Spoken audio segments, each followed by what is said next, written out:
Entonces, como les decía, vamos a hacer una pausa hoy en la epístola de Santiago para ir al libro de Hechos. Vamos a ir al capítulo 8, vamos a abarcar los versículos 26 al 39, donde ocurre la salvación y el bautismo del eunuco etíope, que fue obrada por el Espíritu Santo. Vamos entonces a extraer varios principios de estos versículos. Dos puntos principales.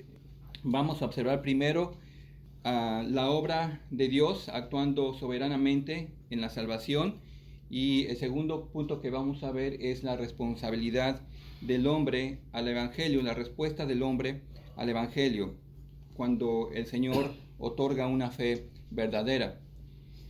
Esperando entonces que estos pasajes sean de instrucción y aliento para cada uno de nosotros al apreciar la obra soberana de salvación, que igual que en el caso del eunuco también actuó en nuestras circunstancias para atraernos hacia Él, hacia esa salvación preciosa que Él nos ha regalado.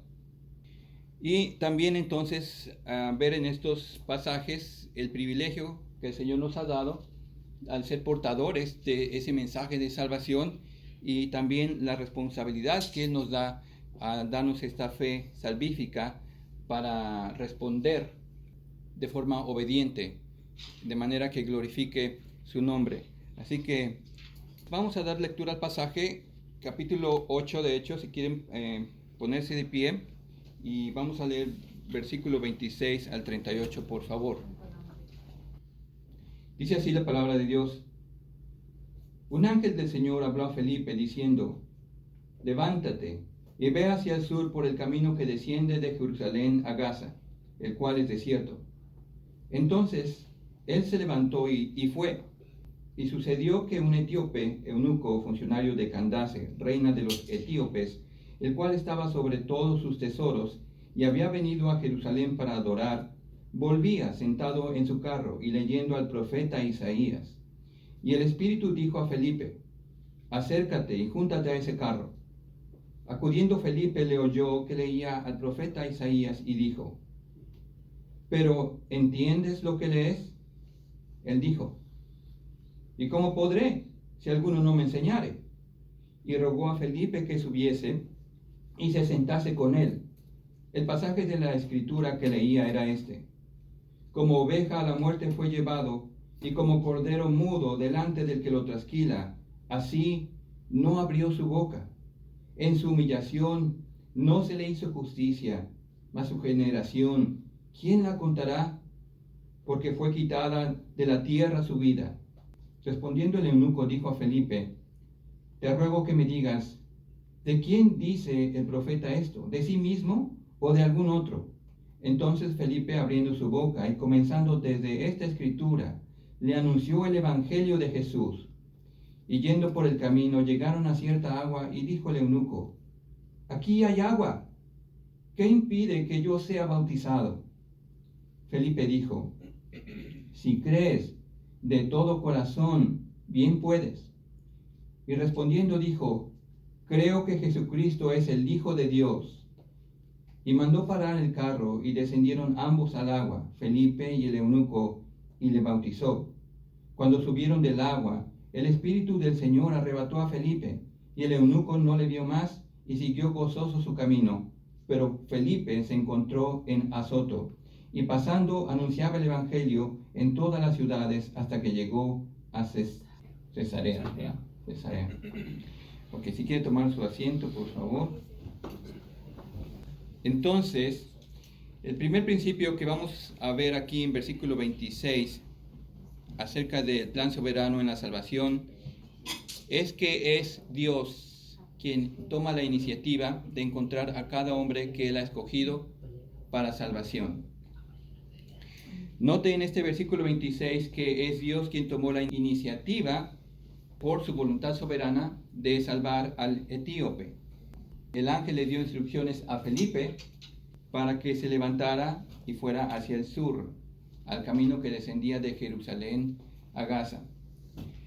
Ahora, lo que esto nos muestra entonces, primero, como vimos, es énfasis en Dios buscando al hombre y encontrando al hombre. porque es imposible para los hombres encontrar la salvación por su propio mérito o esfuerzo. De acuerdo a Efesios 2:1, nuestra condición espiritual es que estamos muertos en nuestros delitos y pecados. Y así como físicamente un muerto es totalmente incapaz de responder a algún estímulo, así la muerte espiritual también hace imposible para la persona responder a cualquier estímulo espiritual. Pablo dijo en Romanos 3:11 y 12, no hay quien entienda, no hay quien busque a Dios, todos se desviaron, todos, a una se hicieron inútiles, no hay quien haga lo bueno, no hay ni siquiera uno. El Señor mismo hizo también esta afirmación, ninguno puede venir a mí si el Padre que me envió no le trajere, y yo le resucitaré en el día postero. Eso está en Juan 6:44. Y en ese mismo capítulo, unos versículos antes, en el versículo 37, el Señor dijo, todo lo que el Padre me da, vendrá a mí, y el que a mí viene, no le echo fuera. Así que no hay hombre o mujer que por sus propios esfuerzos, por su propio mérito, haya alcanzado la salvación. Pero como veremos en este pasaje, eso no quita la responsabilidad al hombre de responder a la verdad del Evangelio. Pero no es el hombre quien escoge a Dios. Es Dios quien ha escogido desde antes de la fundación del mundo a aquellos que su Hijo vino a salvar. Y aquí tenemos una demostración del plan eterno llevándose a cabo. El plan eterno de Dios era bendecir no solamente a los judíos, sino a todas las naciones a través de la simiente de Abraham. Y esa simiente es Jesús. Entonces, aquí estaba preparando el Señor las circunstancias para encontrar a este extranjero, a este etíope, y darle salvación. Dice en Salmo 67:2, para que sea conocido en la tierra tu camino, en todas las naciones tu salvación. Así que debe estar claro en nuestros corazones, al igual que en este caso del etíope, que Dios está orquestando soberanamente las circunstancias para ir al encuentro de aquellos que vino a salvar. Entonces, reconozcan nada más que si usted es salvo, es Dios quien obró en medio de sus circunstancias para buscarle. Dios muchas veces ha usado esas circunstancias difíciles en su vida para hacer voltear su corazón hacia Él, para poder encontrarle. Y esas entonces son circunstancias que no son meramente obra de la mala suerte, sino han sido planeadas desde la eternidad por Dios. Vea lo que dice MacArthur en esta cita. La soberanía absoluta de Dios es la base de la confianza de Jesús para el éxito de su misión.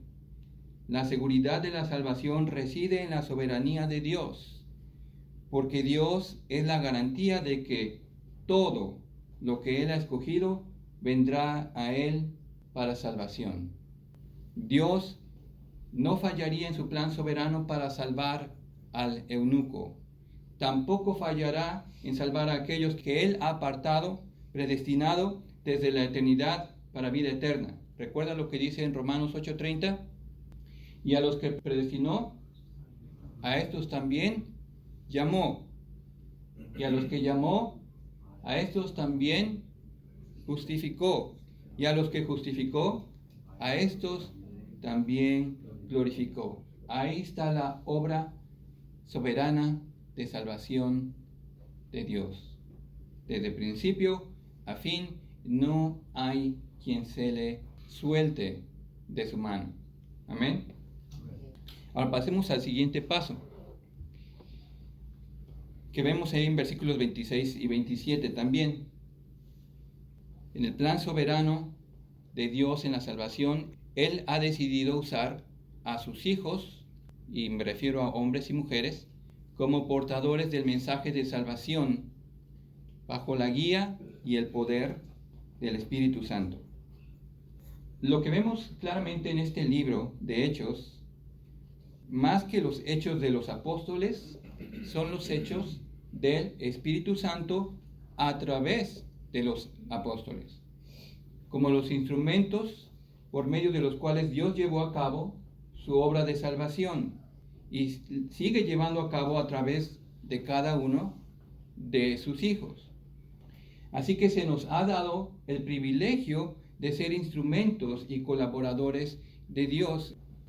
Si usted toma nota, puede checar en lo que dice 1 Corintios 3:9. Pero este es el privilegio que Dios nos ha dado de colaborar llevando el mensaje más hermoso y más importante que un hombre puede recibir, el Evangelio de Cristo. Pero el resultado será siempre exclusivo de la gracia y el poder de Dios. Sí, nosotros tenemos ese privilegio y esa responsabilidad de llevar la semilla, de llevar el Evangelio, pero el resultado no depende de nosotros, sino de la soberanía, el poder y la gracia de Dios. Ahora, en este caso, Dios escogió a Felipe. ¿Pero cuál Felipe? No era el apóstol, sino uno de los diáconos que habían sido escogidos por los apóstoles para servir a las viudas y a los pobres, que usted lo va a ver ahí en Hechos capítulo 6, versículo 5. Así que no confundan al Felipe, este Felipe con el Felipe apóstol. Este Felipe era conocido como Felipe el evangelista. Entonces, a causa de la persecución que comenzaron a sufrir los cristianos, Felipe se desplazó a Samaria, donde llevó el evangelio, y muchos lo señalan a él como el primer misionero en Samaria. Y es ahí entonces, encontrándose Felipe en Samaria, cuando el ángel del Señor le habló diciendo: levántate y ve hacia el sur. Entonces Felipe le respondió: disculpe, ángel, pero se me hace que usted se ha equivocado de persona. O no vemos a Felipe tampoco aquí que diga: pero Señor, aquí en Samaria es donde yo hago falta. La obra aquí está creciendo mucho, ¿por qué me vas a llevar de aquí? No. Eso es lo que quizá yo hubiera dicho, o quizá usted hubiera dicho. Pero Felipe ni chistó, no protestó. ¿Qué hizo? Versículo 27. Entonces él se levantó y fue. ¿Qué nos enseña entonces esto de Felipe? Que él tenía una voluntad sumisa a Dios. Y esto es todo lo que Dios requiere para poder usarle a usted. En la medida que rindamos nuestra voluntad a Dios, que demos la espalda a nuestro egoísmo, a nuestro pecado, entonces seremos obedientes a Dios. Y en esa medida podremos ser útiles en sus manos. Vea lo que dice en 2 Timoteo 2:21. Así que si alguno se limpia de estas cosas, será instrumento para honra, santificado, ¿qué? Útil al Señor y dispuesto para toda buena obra. Así que Dios usa a hombres y mujeres entregados, con un corazón sumiso a Él, que le obedecen. Y la pregunta para usted es si usted desea ser un instrumento útil en las manos de Dios. Y yo espero y oro que así sea en mi vida y en la de usted. Vamos a ver el siguiente punto. El plan soberano de Dios en la salvación no elimina la responsabilidad del hombre de responder a la verdad. Lo vemos en el versículo 27 en su segunda parte. Y sucedió que un etíope eunuco, funcionario de Candace, reina de los etíopes, el cual estaba sobre todos sus tesoros, y había venido a Jerusalén, ¿para qué? Para adorar. Ahora veamos brevemente quién es este etíope. Evidentemente era un africano, presumiblemente de raza semita y de piel morena o negra. Su reino se ubicaba en el sur de Egipto, que en ese entonces abarcaba una región mucho más extensa de lo que hoy abarca actualmente Egipto. Lucas describe a este etíope como un funcionario de la reina de los etíopes, el equivalente a lo que hoy sería un ministro de Economía. Este servía a Candace. Ahora, Candace no es un nombre personal, sino es un título oficial, como lo era el título de Faraón o el César. Pero en este caso, Candace era el título que se daba a la reina que realizaba ciertas funciones en nombre del rey. Así que este hombre era prominente, tenía un puesto importante. Pero lo más peculiar de la descripción de este hombre es que era un eunuco. ¿Usted sabe lo que es un eunuco? Bueno, no en todos los casos, pero generalmente la característica particular de un eunuco es que era un hombre que había sido castrado. Con mayor razón, si él estaba a cargo de un harén real o si éste servía a una reina, a una mujer, el cual era el caso de este eunuco. Así que es muy probable que esta era la condición física de este eunuco. Y de haber sido así, este eunuco no tenía la posibilidad de entrar al templo, aun cuando él realizó un viaje largo. Él sabía que no le iban a dar acceso al templo, ni que le iban a permitir convertirse al judaísmo, convertirse en un prosélito. Ahora quiero que busque por favor en sus Biblias Deuteronomio 23, versículo 1, por favor. Deuteronomio 23, versículo 1. Porque quiero que veamos ahora la perspectiva de Dios en cuanto a esta situación física del eunuco. ¿Quién lo lee? No se admitirá en la asamblea del Señor a ningún hombre que tenga los testículos aplastados por el pene mutilado. Dice mi versión: ninguno que haya sido castrado o que tenga cortado su miembro viril entrará en la asamblea de Dios. Ahora, esta práctica era rechazada por Dios. Y aquí lo vemos. Y hermanos, eso atenta contra el cuerpo que Dios nos ha dado. Y eso le puede hacer pensar en aquellos que voluntariamente decidan mutilar su cuerpo. Es algo que va en contra de la voluntad de Dios. Y aquí entonces esta era la ley, que una persona con tal condición no tendría entrada en la asamblea del Señor. Ahora, es muy probable que este eunuco, al estar leyendo al profeta Isaías, obviamente lo que tenía en sus manos era un rollo, un pergamino del libro de Isaías.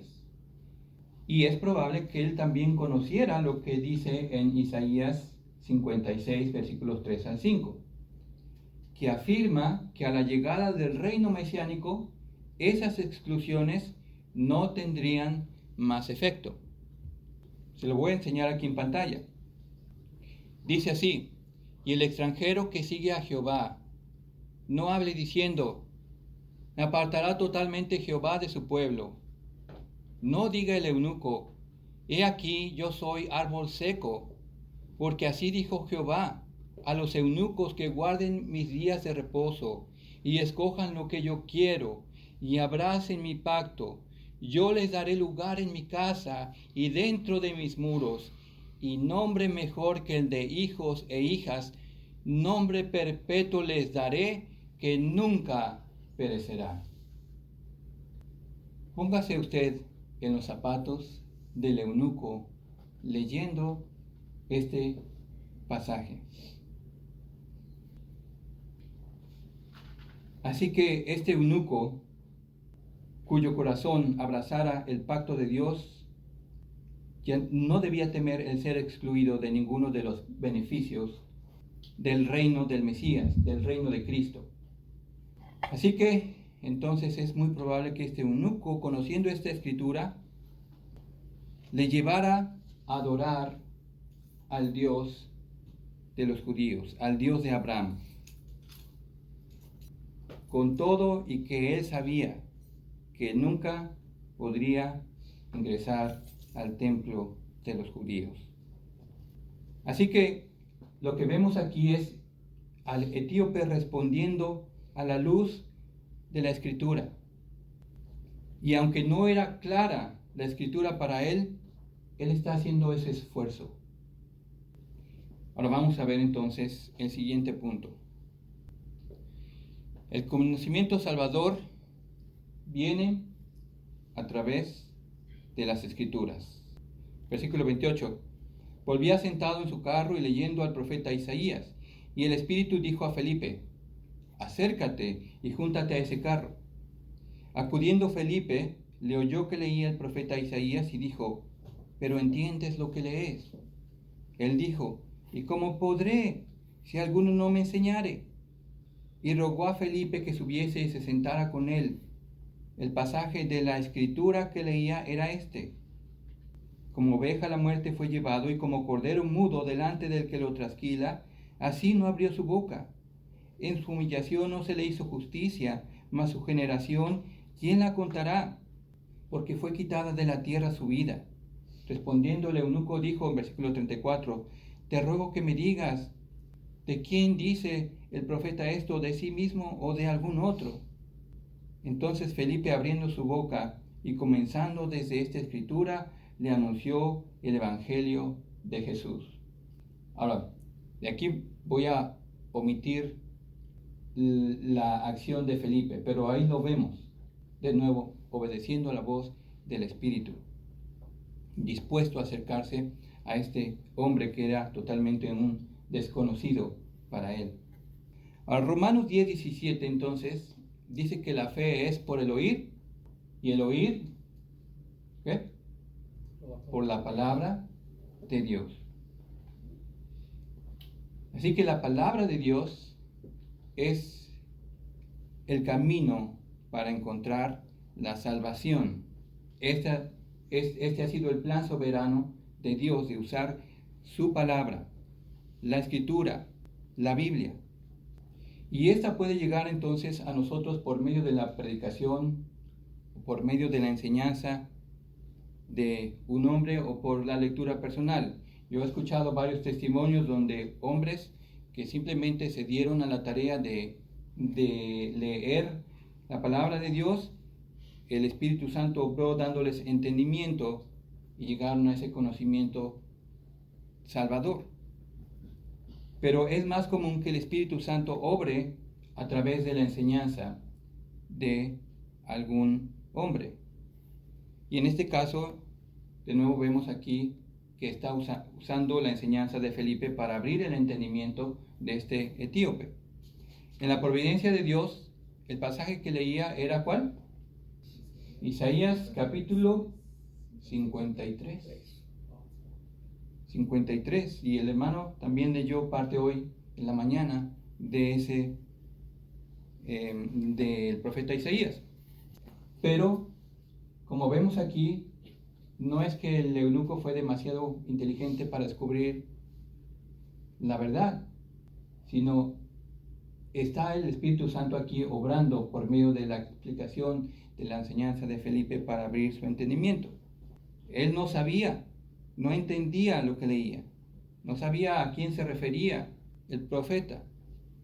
Y entonces con gran solicitud el etíope le ruega, te ruego, explícame, ¿de quién está hablando? Así que Felipe estaba listo para mostrarle desde esa escritura que había sido perfectamente cumplida en la vida, la muerte y la resurrección de Jesús. Y hermanos, así también nosotros debemos estar preparados para guiar a las almas a través de la escritura, al Evangelio de Cristo. Dice en Primera de Pedro 3:15. Primera de Pedro 3:15. Al contrario, honren en su corazón a Cristo como Señor y manténgase siempre listos, siempre preparados. ¿Para qué? Para defenderse con mansedumbre y respeto ante aquellos que les pidan explicarles la esperanza que hay en ustedes. Así que esa es nuestra responsabilidad.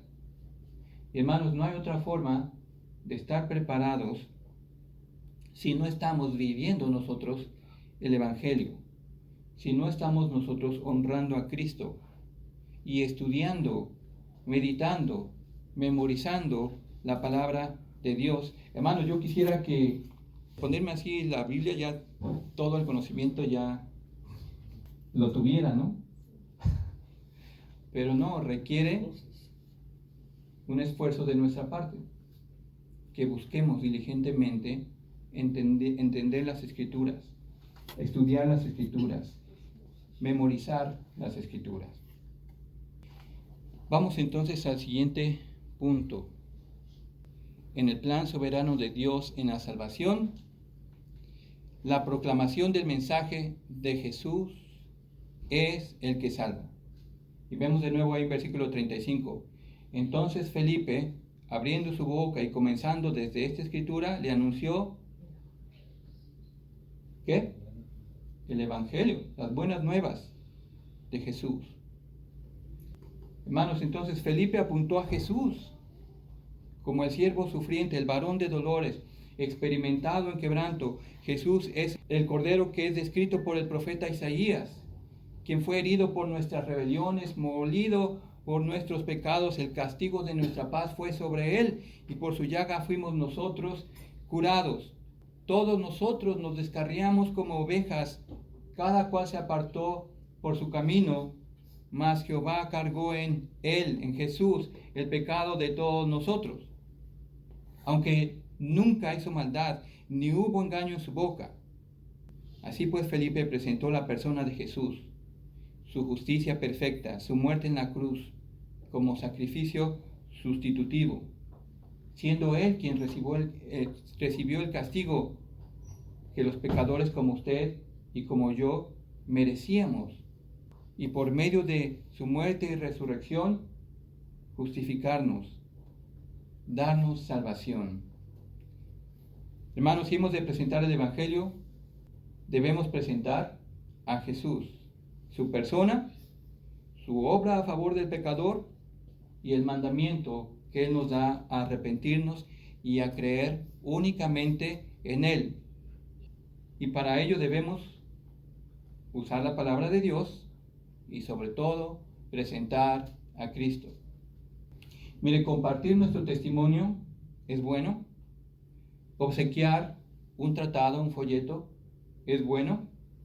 Invitar a la gente a la iglesia es bueno, pero no es un sustituto para presentarles el Evangelio de Jesucristo por medio de la palabra de Dios.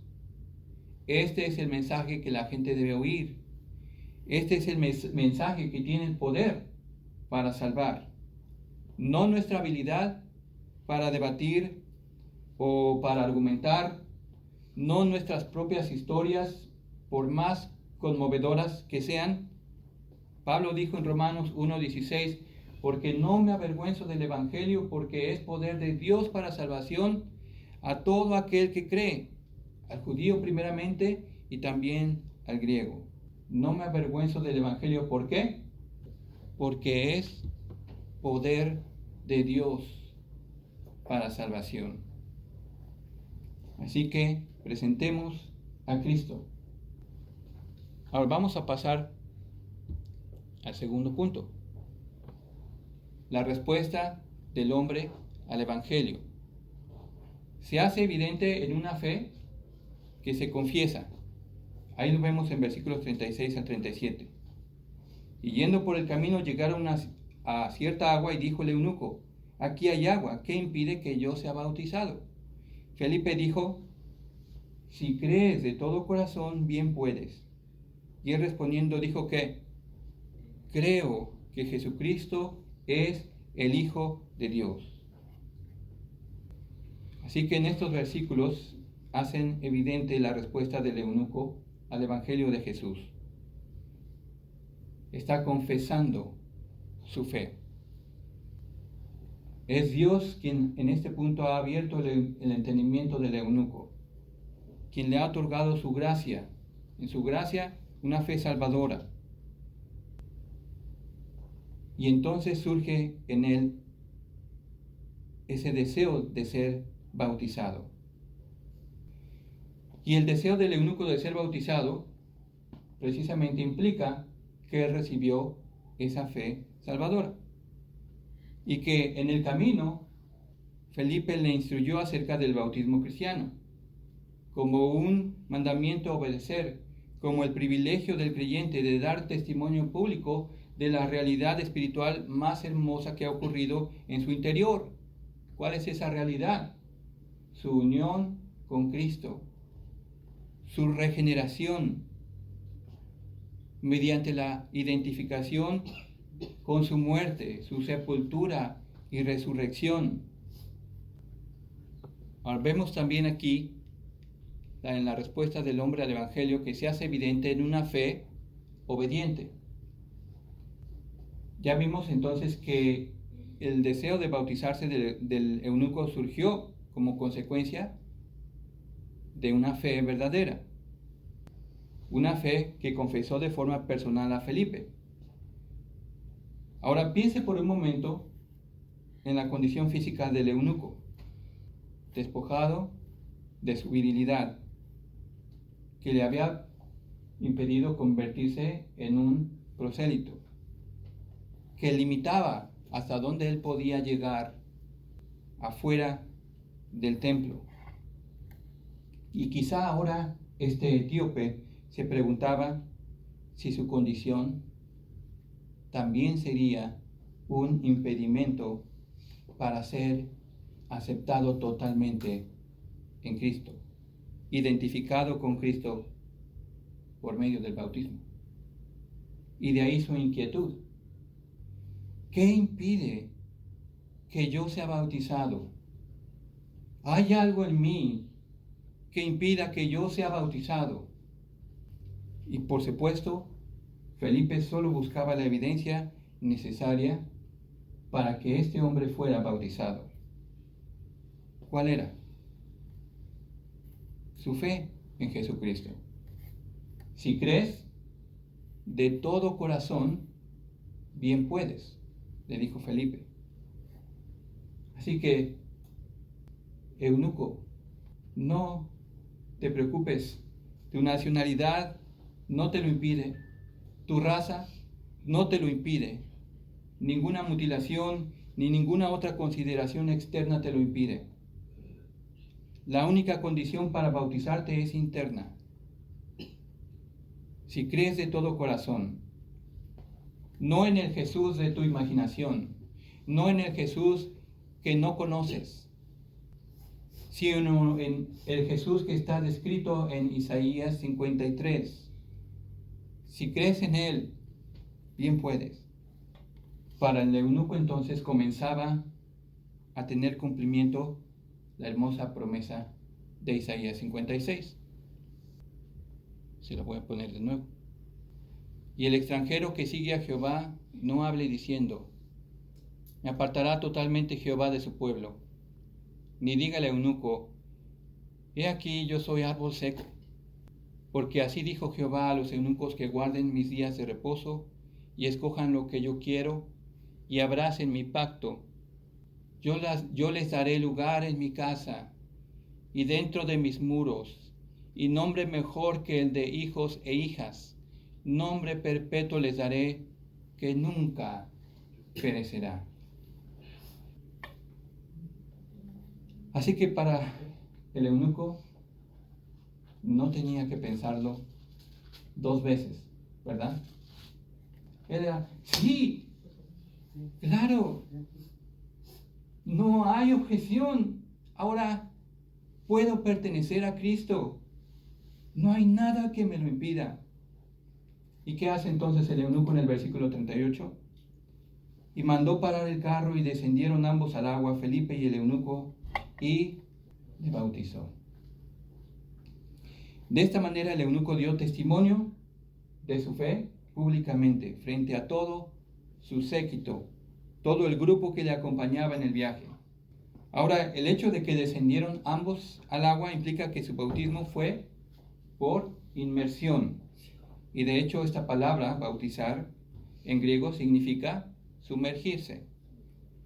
Así que hermanos, si usted ha creído para la salvación, no simplemente como una afirmación mental, sino el creer implica vivir en el conocimiento de esas buenas nuevas del Evangelio de Jesús. Le voy a repetir esto. Creer en Jesús no es simplemente una afirmación mental, sino significa también vivir en el conocimiento de esas buenas nuevas del Evangelio de Jesús, confiando plenamente en la obra suficiente de Cristo, no creyendo un poco en usted mismo o en algo más y otro poco en Dios, sino creyendo totalmente en Cristo para salvación.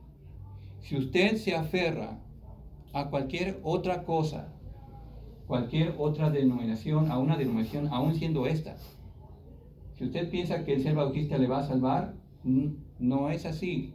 Si usted piensa que el ser católico le va a salvar, no es así. Si usted piensa que ser testigo de Jehová le va a salvar, no, ninguna religión salva. Y si usted no renuncia a todo eso, básicamente está expresando que usted no cree que Cristo es suficiente para salvarle. Y Cristo es, hermanos, suficiente para salvarle. Amén. Amén. Así que entonces, si usted ha creído en ese sentido, sepa que usted ha sido aceptado por la gracia de Dios para estar unido a Cristo. Y esa hermosa realidad es la que le ha de mover a anhelar, a dar testimonio de su fe mediante su obediencia. Y precisamente el bautismo es un paso de obediencia. Así que el deseo de ser bautizado no es algo que será obligado para usted. Más bien, usted va a decir como el eunuco, ¿qué me impide? ¿Qué me impide que yo sea bautizado? Mire, usted debe saber que el bautismo no es un requisito para ser salvo. Amén. Pero eso no le resta su importancia y propósito de hacer evidente y pública su fe, de dar testimonio, como dije, de esa realidad, la realidad más hermosa que usted puede experimentar, el ser regenerado y ser unido a Cristo. Así que, mis hermanos, el bautismo no lo podemos relegar a una mera opción del creyente. Bueno, si quiere, no, sino más bien se espera que cada creyente responda en obediencia al mandato que el Señor dejó en Mateo 28:19. Por tanto, vayan y hagan discípulos a todas las naciones, ¿haciendo qué? Bautizándolos en el nombre del Padre y del Hijo y del Espíritu Santo. Y como vemos aquí, el bautismo es solamente para aquellos que han creído en Cristo como su Salvador y Señor, al igual que para poder participar de la comunión es el único requisito. Le pregunto entonces, ¿está usted dispuesto a dar ese paso de obediencia si es que no lo ha dado? Vamos a ver entonces el último punto en la respuesta del hombre al Evangelio. Se hace evidente en un gozo que no se puede esconder, que no se puede guardar para sí mismo. Versículo 39 dice, cuando subieron del agua, el Espíritu del Señor arrebató a Felipe. Y este acto sobrenatural seguramente fue evidente para toda la gente que había presenciado el bautismo del eunuco. De esta manera, Felipe fue llevado por el Espíritu a predicar el Evangelio a otra ciudad. Y el eunuco no le vio más, pero el eunuco no se quedó triste, sino que dice que siguió que gozoso su camino. Hermanos, al recibir el regalo de la salvación, el perdón de nuestros pecados, ser reconciliados por Cristo con el Dios que nos dio vida, poder conocerle, experimentar su gracia y su amor cada día, gozar de su presencia de forma permanente en la persona del Espíritu Santo, formar parte de la familia de Dios, siendo ahora coherederos con Cristo, herederos de Dios, de todas esas promesas. Es el regalo más grande que alguien jamás pueda recibir. Y por supuesto, el gozo que tenía el eunuco era imposible de ocultar. El gozo del creyente es el resultado de una fe verdadera, de una fe obediente. Los comentaristas señalan que la tradición de la iglesia apunta que este hombre, al regresar a Etiopía, se convirtió en el misionero para los etíopes. Y usted no podrá tener nunca un mayor gozo en esta vida que no provenga de la unión con Cristo, de la obediencia al Señor, que siempre, siempre, siempre ha de superar cualquier otra experiencia placentera que usted tenga. Le pregunto entonces, ¿es ese gozo evidente en su vida? Y si ese gozo no está en su corazón por la gran salvación que el Señor le ha dado, examine su corazón. Quizá nunca ha experimentado la salvación. Quizá nunca ha entendido que usted, como el eunuco, estaba totalmente incapacitado, imposibilitado de formar parte de la familia de Dios. Su pecado, en el caso de usted, hacía esa división también. Y cuando usted realmente entiende la gran salvación que usted ha recibido, ese gozo de recibir la salvación no lo podrá ocultar. Vamos a ver. Padre Celestial, gracias te damos, Señor, por tu inmensa bondad hacia nosotros y, Señor, porque en tu gran paciencia y en tu gran misericordia, Señor, tú decidiste buscarnos, no porque vieras mérito a nosotros, no porque nosotros merecíamos, Señor, el ser salvados por ti, porque hicimos lo suficiente para que te dignaras a voltear a vernos, sino que en tu plan soberano, Señor, estaba el rescatarnos, aun siendo nosotros pecadores, aun siendo tus enemigos. Señor, ayúdanos a entender esa gran obra de salvación y ese gran costo que tu Hijo pagó para que nosotros pudiéramos ser unidos a ti. No simplemente para seguir preceptos, no simplemente para asistir los domingos a la iglesia, para de vez en cuando, Señor, agarrar ese libro que nos parece aburrido, la Biblia, Señor, sino para que entonces nosotros pudiéramos conocerte, cobrar vida en nuestro interior y tener esta esperanza día a día, Señor, al hacer tu morada en nosotros. Señor, cuando hemos creído en ti, nos hemos identificado con tu Hijo Jesucristo en su muerte, en su sepultura, en su resurrección. Ayúdanos a entender estas verdades, Señor. Y entonces pon en nuestro corazón también ese deseo de ser útiles en tus manos, de ser obedientes a ti, de responder en obediencia a ti. Señor, y de esa manera experimentar el gozo más grande que puede experimentar una persona en este mundo. No nos permitas, Señor, ir tras el engaño de las tentaciones, del placer momentáneo, sino buscar el placer, la plenitud del gozo que se encuentra solamente en ti, Señor. Así que, Padre, si hay alguna persona aquí que no ha abierto su corazón, que aún no ha entendido tu palabra, Señor, que tu Espíritu Santo obre poderosamente para abrir su entendimiento, así como obró en este eunuco, y que entonces sean salvos. Gracias te damos en el nombre de Jesús. Amén.